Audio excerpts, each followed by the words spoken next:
a Macedonian of Macedonia. Thessalonica, being with us. And the next day were touched at Sidon, and Julius courteously entreated Paul and gave him liberty to go unto his friends to refresh himself. Okay. Verse 4. And when he had launched from thence, we sailed unto Cyprus because the winds were contrary. Verse 5. And when he had sailed over the sea of Cilicia and Pamphylia, we came to Myra, a city of Lycia. Verse 6. And there the centurion found a ship of Alexandria sailing into Italy, and he put us therein. Verse 7. And when he had sailed slowly many days, and scarce we come over against Gendus, the wind not suffering us. The wind wasn't allowing them.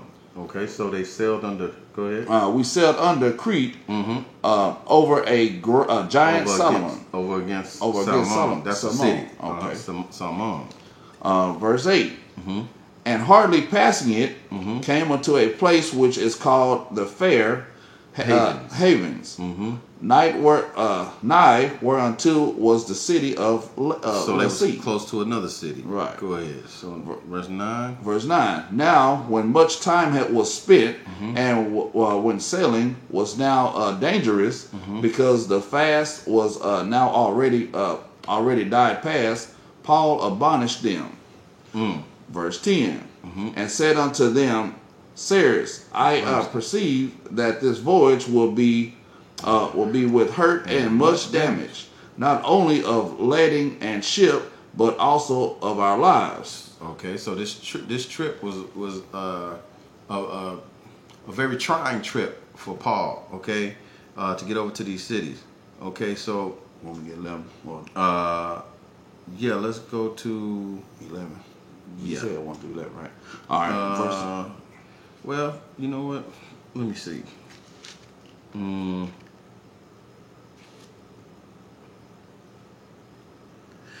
No, centurion being left by master owner of the ship. One thing that was spoken about. Okay.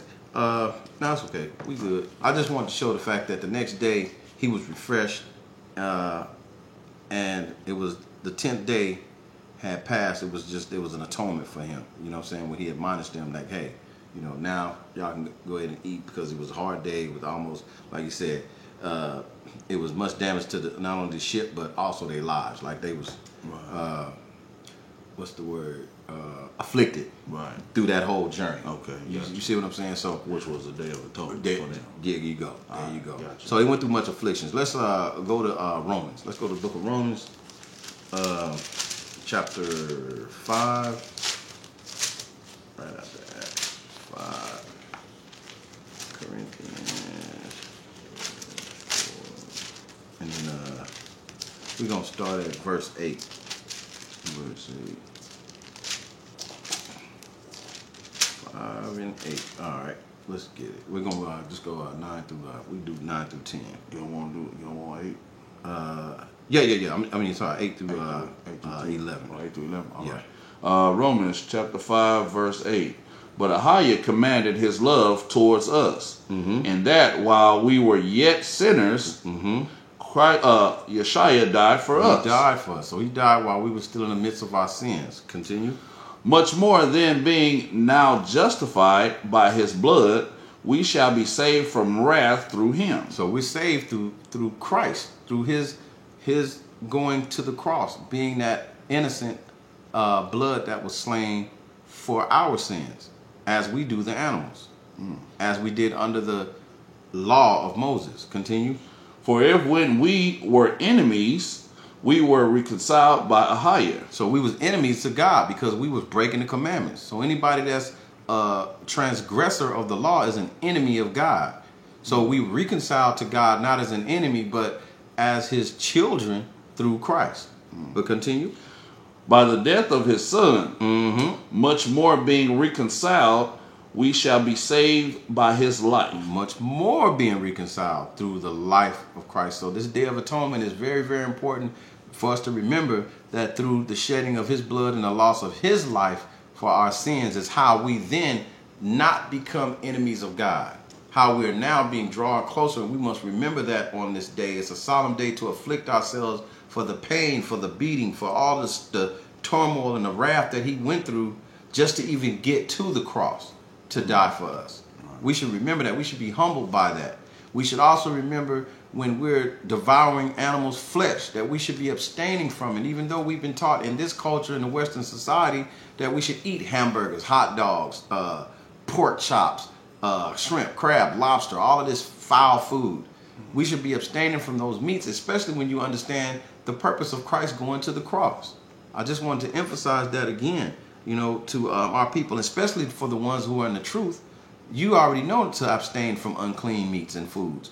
But now we must have a higher learning to understand that even eating the meats and the flesh of these animals is still an abomination to the Most High, because the animals are innocent. We should not be shedding the innocent blood. God gave us the meats to eat that are called the herbs of the field, the fruit of the earth, the fruit of the trees. Those are meats for us. And we should remember that. And this has to be taught. It's not about being a vegan, or it's not about being vegetarian.